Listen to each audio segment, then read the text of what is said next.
Yo, what is going on, misfits? As always, they call me Chaos the Gamer, and if you did not know, I am obsessed with playing Kulev in this game. I really am. I'm truly obsessed with playing this character. I like to call him King Kulev, Kulev the Killer, Crazy Kulev, whatever it is. It doesn't matter. Kulev to me is the best, more well-rounded game. Sorry, the most well-rounded character in the game. But unfortunately, just because I choose Kulev, that does not mean that we are always going to win. So with this game, this is actually a loss. It's not a huge loss. I'd say it's a fair loss. Basically, this loss got to me so bad that I had to switch from being Kulev to El Bastardo because I had a very good feeling that with the team that I had currently, there was no way that we were actually going to be able to win this fight. Anyway, the game is afoot, and the game is a little bit glitchy if I remember this correctly. You may be seeing this a little bit, but I started the game off and I was like, holy crap, it is so glitchy right now. And the thing is, when you're playing with Kulev having to shoot at a distance, playing a really glitchy game makes it harder to navigate just where your damage is and how much damage is being done. So right there you can see Maeve just got completely wiped. And I'm trying to also like adapt a little bit, but the amount of glitching that's going on is kind of sort of throwing me off a little bit. And I'm not able to actually focus 100%. Granted, I am able to still give this Damon his shield, and the fight is still going on, but because of this glitchiness that's going on, it makes it really difficult to lock on the characters. So my healing circle is about to run out, and I'm maybe gonna stay up here. Our tank character just died, which is something that I've been noticing when it comes to Meko players. Meko is gonna take some while for people to get used to, and I can totally be down with that. I just hope that people are able to really turn that character around and actually show me what a truly skilled Meko is actually capable of. But nonetheless, as you can see, me and this Damon are trying to kill this Kulev because I'm trying to focus on getting rid of their healers, and then I tried to switch to Nid, but Nid chose to run away. Which is fine. I just want everyone at this moment to group up so that we don't have to struggle as much. So, right now I'm going to continue to follow my team, and the objective is now over at A.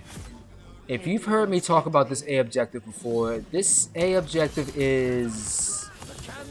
it's a weird one, because you have rockets that can come out of nowhere, and then you have a ledge up above that people can hit you from, but only at one angle. And the distance of that ledge isn't far enough for Kulev to be able to snipe people very far. So I'm going to come back to A, and I'm going to hopefully take out one of these characters. Granted, that Kulev just died, which is a good thing, because we should now probably focus on taking out this tank character, but this Nid over here has low health, and I'm probably going to go for him, and maybe he's going to die. Yes, he did. I thought he was going to die from the rocket, but I'm glad I actually got a chance to kill him myself. So Nico just put that guy in his special bubble, which is fine to hold off on. And I'm hoping that as soon as he lands, he can land right in my circle. Yeah, he did. But it doesn't matter because he's able to put a shield up and he's able to tank himself like a lot. So far, we're kind of sort of still able to win this game. I feel very confident in this game. I think the problem happens a little bit after when people choose to either switch up their characters or their mods, because something crazy starts to happen and we kind of sort of start to fall apart a little bit. So here comes Nid, and I can tell that these two are trying to jump me like crazy. He's probably upset because I killed him in the middle of his special last time, but my circle is ready to recharge, and I'm thinking of where I should probably place it. Actually, I'm thinking of running, because this tank character is Miko can kill me by himself. It's something that I've noticed. I have a feeling that I'm gonna die here. If I die here, I don't think it's that big of a problem, as long as everyone else is actually trying to focus on getting those power cells.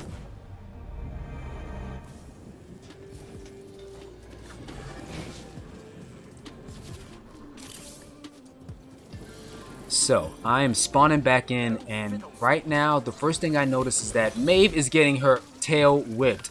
and she can't do anything right now because literally if she goes in, those power cells are going to fall anyway. I could try to help her right now by even collecting some, but even so, they're going to pick me back up and they're going to wipe the floor with me as well. Just now, that was a terrible moment for us to be in because they literally just gained 13 power cells off of that alone. And granted, if you're good with your Maeve, I'm not saying that you shouldn't try to hoard power cells because Maeve and characters like Damon, they're pretty good at holding power cells and being able to fend off the opponent and being able to run around and just kill time until the next objective comes in. But if you... One thing I've learned in Power Cell, it's not good to hold Power Cells anymore, man. Like, seriously, it's not good to hold Power Cells anymore. If you have like 18 Power Cells, that is a very bad thing because the team can easily just lose those Power Cells, and next thing you know, we're automatically going to lose this game. Which, if I'm correct, is exactly how we ended up losing this match. So, the game is still afoot, and it's so much craziness going on right now, especially with these two tank characters battling each other out. I'm going to put my healing circle down here because I know someone's going to go for B objective, and hopefully the team will actually remember to come over here as well. But Maeve is just still focusing on trying to take out Nid, and Nid hit us with the special, which is fine because he's more than likely going to die right now. But here comes Kulev at a distance, and he's going to run away, but that is totally fine as well because I've also been learning to get rid of Kulev's healing circle. And as you can see, someone came in with a spirit bomb and did a crap ton of damage. And this Kulev right now, even though Miko's trying to save him, he's probably gonna die, especially if Maeve takes him out. Yeah, he's dead. Maeve was definitely on that one. I give it to him. So, we are still a little bit in the lead, but for some reason I'm feeling like we're not in control of everything that's going on in this game. Every time I turn my back, this tank character is constantly in my face. And granted, I'd say Meko is easy to take out if you team up on him. But if you try to 1v1 him by yourself and you're away from the team, you're going to be wasting your resources considering the fact that he can put a shield over himself so many times. So I'm going to try to sidestep over here with Miko and try to snipe over here. And I tried to help Damon just now, but I didn't know he was low on health and running away. And as soon as I try to help Damon, I am also going to die. I probably shouldn't have taken that ramp up on the way, but to be honest, I had a feeling that everything was going to fall apart a little bit just now. For some reason, I'm just not feeling the new tank character that we have. I tried to play with him at least once or twice, and so far I haven't been really understanding how to effectively play with him. Because with Kulev, I can adjust to almost any situation and I can save someone else's life. And I can literally come in and save that person from dying as Kulev. But I haven't discovered how to do that as the tank character. So, I am going back up top and hopefully I can deal out some damage at a distance, maybe on Cass, if I can get my target to hit her or even aim on her. And over here I see Kulev is going to try to get these power cells as well as her.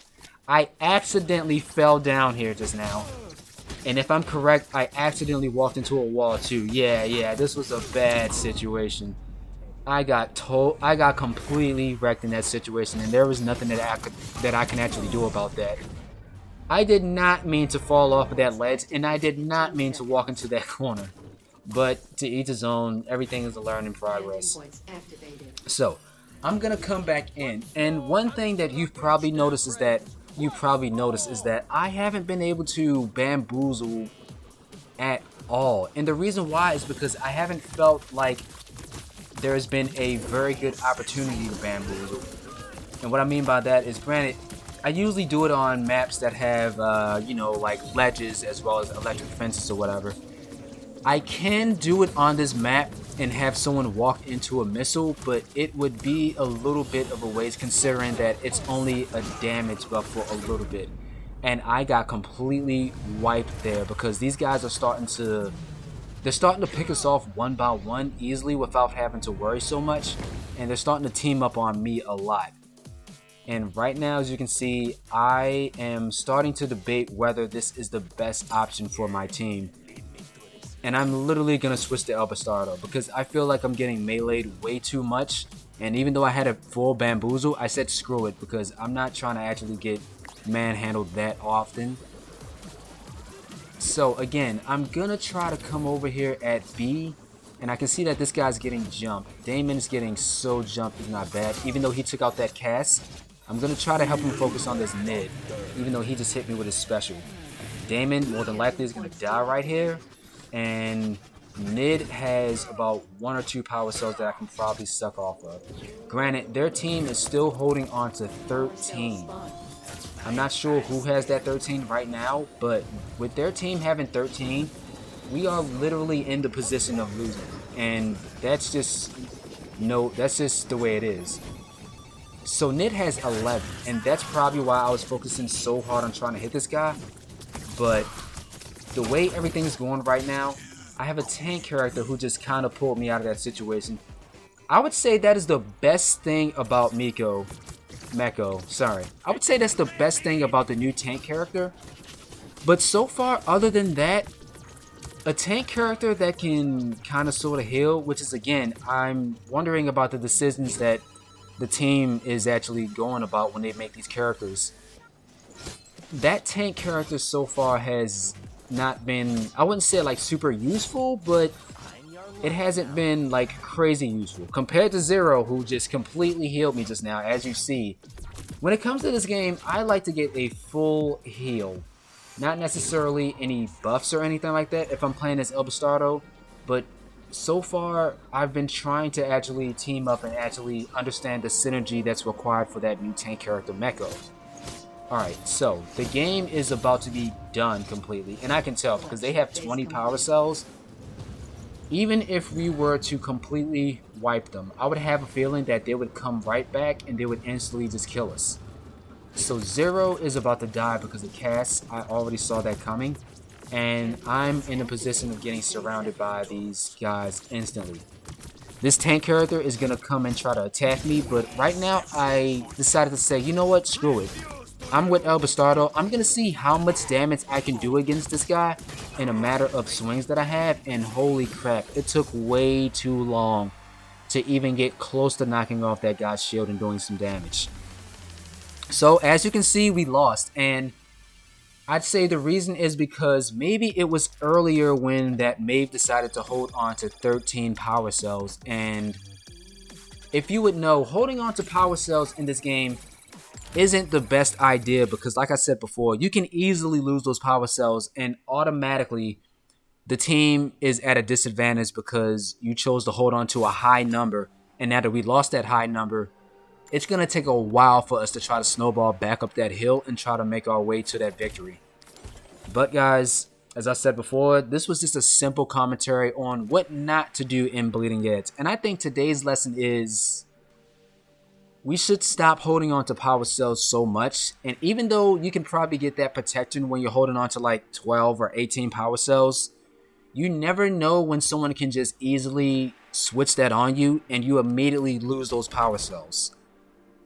Guys, if you like this video, please just give me a like. Do yourself a favor, share this video to another Kulev player or another Bleeding Edge player who may be kind of struggling to understand the purpose of this game. And as always, if you didn't know, it is my job to play video games so that you don't have to. I'll see you guys later. Peace.